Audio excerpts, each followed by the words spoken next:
Imagine waking up in complete darkness. You can't move, you can barely breathe. The air feels heavy, thick, wrong. You try to scream, but your voice doesn't go anywhere. And then it hits you. You're underground, buried. And the worst part? Everyone above you believes you're already dead. This sounds like a nightmare, but in the 1800s, this was a real fear. Not a rare accident, not just a story people told to scare each other. People genuinely believed they could be buried alive by mistake. Back then, medicine was nothing like it is today. There were no heart monitors, no brain scans, no reliable way to confirm if someone was truly dead.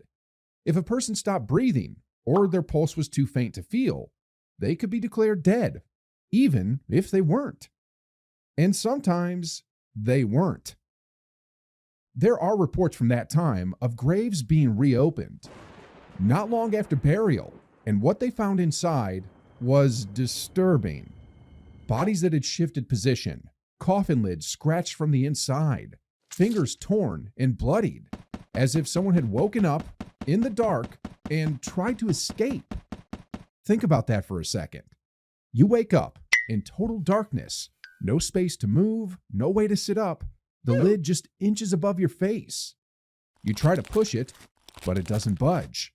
There's dirt packed on top. Heavy, solid, unmoving. Your breathing gets faster. The air feels thinner. Every movement uses up oxygen.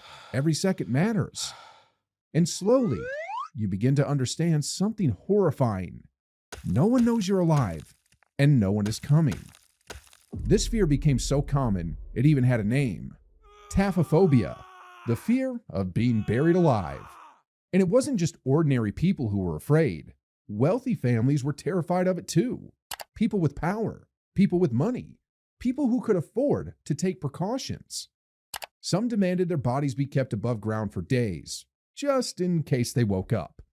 Others gave very specific instructions before they died. Some even requested that their veins be cut to make absolutely sure they couldn't come back.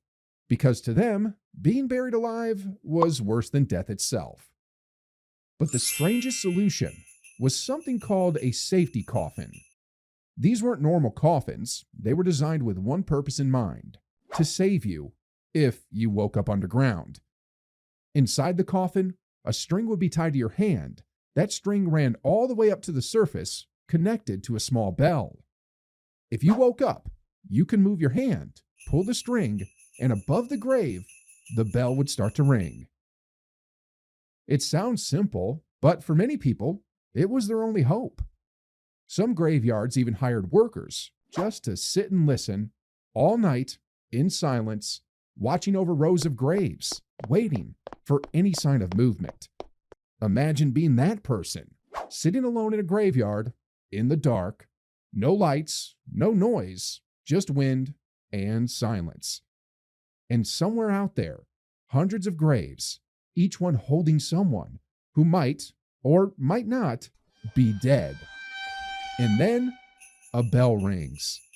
Just once, soft, uncertain. Do you ignore it or do you run toward it, knowing what it could mean?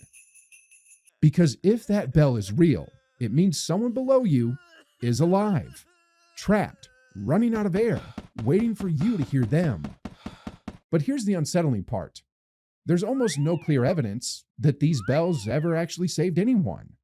And sometimes they rang anyway. Not because someone was alive, but because of what happens after death. As the body begins to decompose, gases build up inside. That pressure can cause small movements, a twitch, a shift, just enough to pull the string and ring the bell. So imagine hearing that sound in the middle of the night, standing in a graveyard alone, not knowing if someone underground is desperately trying to escape or if it's just the natural process of something already gone. Either way, you still have to check. Today, things are different. We have advanced medical tools. We can confirm death with certainty. But back then, people lived with a terrifying possibility that death might not come before the burial. And if it didn't, there would be no way out. No second chance. No one to hear you. Just darkness, silence, and time running out. And the most disturbing part of all is that if it ever happened, we might never know how many times it really did. Because once the grave closed, the story ends.